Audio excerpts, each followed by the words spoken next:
అందరికి నమస్కారం.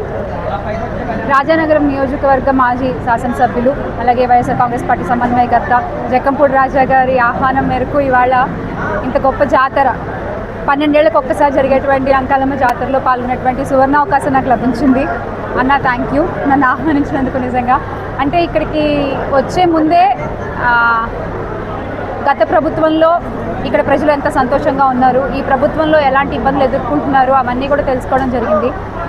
ఆయన నియోజకవర్గానికి రాజన్న సుమారుగా 2000 కోట్ల నిధుల్ని తీసుకుని వచ్చి ఆ నియోజకవర్గాన్ని అంతటినీ కూడా అభివృద్ధి చేయడం జరిగింది.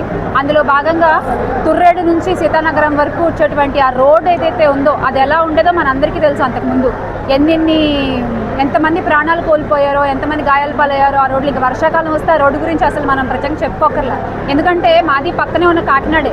సో నేను ఈ రోడ్లన్నీ తిరిగిన దాన్ని, సో నాకు తెలుసు. అలాంటి రోడ్డు ఈ రోజున వస్తూ ఉంటే ఎంత అద్భుతంగా చేశారంటే అది గత ప్రభుత్వంలో రాజా అన్న ఆధ్వర్యంలో జరిగింది. అలాగే స్కూల్స్ కానీ హై స్కూల్స్, నాకు తెలిసి ఒక 5 హై స్కూల్స్ తెచ్చుంటాం మనం.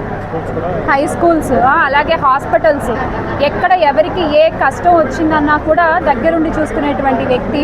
మరి ఈ రోజున ప్రజలందరూ కూడా కూటమి ప్రభుత్వం ఉన్నా ఇక్కడంతా కూడా రాజా అన్నని అడిగి చేయడం, రాజా అన్న ఆధ్వర్యంలో చేయడం ఇప్పటికీ అది ఎలా కొనసాగుతూనే ఉంది. అలాగే ఇక్కడ రైతుల గురించి కూడా మనం మాట్లాడుకోవాలి. కూటమి ప్రభుత్వం అధికారంలోకి వచ్చిన దగ్గర నుంచి ఎంత కష్టాలు పడుతున్నారు రైతులు మనం చూస్తూనే ఉన్నాం. ఒక్క రైతు మొహం మీద చిరునవ్వు లేదు, మనసులో సంతోషం లేదు.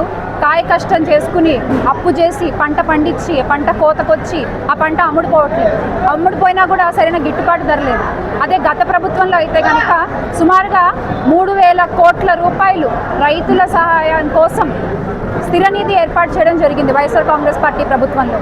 మరి అలాంటిది ఇప్పుడు కూటమి ప్రభుత్వం ఎందుకు చేయలేకపోతుంది? వాళ్ళ ఖజానా నుంచి కొంత డబ్బుని రైతుల కోసం ఎందుకు కేటాయించలేకపోతున్నారు?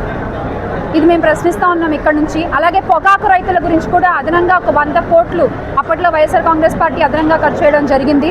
కానీ ఈ రోజున అదే పొగాకు రైతులు ఎంత ఘోష అనుభవిస్తున్నారనేది మనం చూస్తూనే ఉన్నాం.